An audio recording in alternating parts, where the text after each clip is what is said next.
Et cette homélie, Théo, elle a particulièrement touché le public présent sur place en masse, place Saint-Pierre. Une véritable marée humaine. 400 000 personnes ont assisté aux funérailles du pape François, entre les fidèles massés sur la place Saint-Pierre et le long du cortège pour rejoindre la basilique Sainte-Marie-Majeure où il a été inhumé. Des croyants du monde entier venus rendre un dernier hommage au Saint-Père.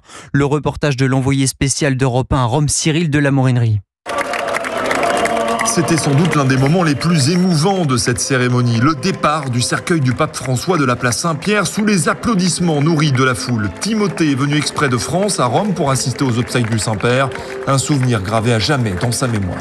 C'était extrêmement recueilli, extrêmement émouvant et ça faisait du bien de pouvoir dire au revoir à notre cher pape François. C'était essentiel de venir et pour nous, comme quand quelqu'un meurt dans la famille, on va le veiller et on va le voir. C'est ce qu'on a fait là et on le fera pour le prochain pape également.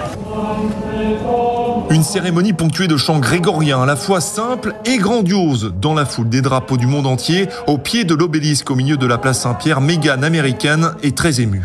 C'était vraiment superbe, tout ce monde présent pour remercier le pape François pour son pontificat. C'était incroyable de voir autant de monde prier pour lui, prier pour l'Église et pour la paix dans le monde. C'était très beau. Les croyants sont repartis sous un magnifique soleil en promettant de prier pour les cardinaux qui auront la lourde tâche de désigner l'un d'entre eux pour prendre la suite du pape François. Rome, Cyril de la Morinerie, Europe 1.